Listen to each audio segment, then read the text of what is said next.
الراجل ابو سيد يا اختي حاطط نقره من نقر العيل الصغير حماده ابننا، ما تفهميش ليه يوم يختم النجمه بتاعت الصبح ينادي على الولا. حماده يا حماده. ايوه يا بابا. اصحى يا ولد عشان تروح المدرسه. حاضر يا بابا. يا اختي في ايه يا ابو سيد؟ ايه يا بمبا؟ حرام عليك يا اخويا، خلي الواد نايم شويه. لا يصحى بقى يا دوبك يفطر ويلبس. يعني هو هيفطر ويلبس في قد ايه يا ابو سيد؟ خليك نايم يا ولا. حاضر يا ماما. يا بمبا الساعه بقت 7 والمدرسه بتدخل 8. ده يا اخويا هيقعد سهران طول الليل ويقوم من النجمه كده؟ سهران ايه يا بمبا؟ ده نايم من الساعه 9. قوم يا ولد يا ولد يا حماده. حاضر يا بابا. خليك نايم يا واد يا حماد. حاضر يا ماما. لكن يا اختي الراجل يعند ويحلف 100 يمين ان الواد حماده يقوم، وانا كمان اعند على عنده واحلف 100 يمين على يمين ان الواد يفضل نايم. طبعا ما هو لازم يسمع كلام امه، امال يا اختي هما بيحطوه ويغربلوه في الغربال ليه ويقولوا له اسمع كلام امك ولا تسمعش كلام ابوك؟ وحياتكم وشويه وشويه وتدب خناقه بينه وبين الراجل ابو سيد، وحماده يقعد يتفرج علينا، والنتيجه يا حبيبتي ان انا قعدت جمعه بحالها وانا زعلانه مع ابو سيد ومخصماه، والواد يوميها طبعا ما راحش المدرسه ولا فاتش يختي شويه ايام، ولقيت لك الراجل اللي حاطط نقره من نقر العيل يقول له حماده. ايوه يا بابا. عملت الواجب يا ولد؟ لسه يا بابا. طب اذا كنت عايز تلعب شويه يبقى اعمل الواجب قبله وبعدين انزل. حاضر يا بابا. طب قولي لي بقى يا حبيبتي، اقعد انا كل يوم والتاني اعمل لي خناقه مع الراجل ابو سيد؟ قلت لا يا بمبا خليكي عاقله، اسكتي لحد ما ينزل، وحياتكم هو نزل من هنا وانا قلت للواد حماده.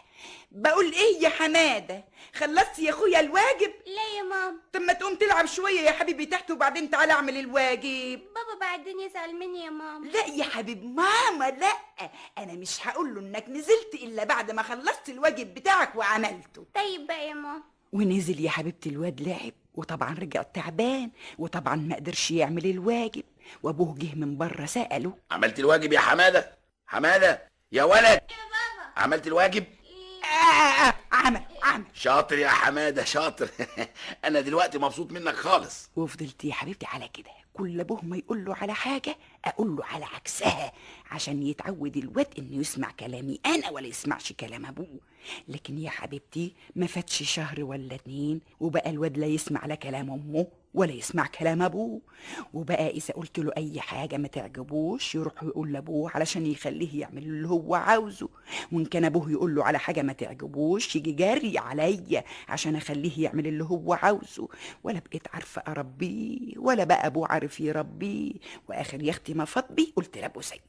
وش اخرة ده كله بقى يا ابو سيد؟ اخرة ايه يا بمبا؟ الواد يا ابو سيد لا مالك؟ بقى يسمع كلام حد ولا عاوز يسمع الا كلام نفسه، بقى يهمل في دروسه، شهادته جايه يا اخويا كلها كحك كحك كحك احمر، كل كحك قد كده. الكحك الاحمر ده مش هو السبب فيه، احنا اللي غلطانين يا بمبا. ليه بقى يا ابو سيد؟ علشان لازم نتفق مع بعض وتبقى لنا كلمه واحده قدامه، واذا اختلفنا في حاجه بخصوصه يبقى اختلافنا بينا وبين بعض ولا يكونش قدامه. لازم سياستنا تبقى واحده ولا حدش فينا يكسر كلام التاني.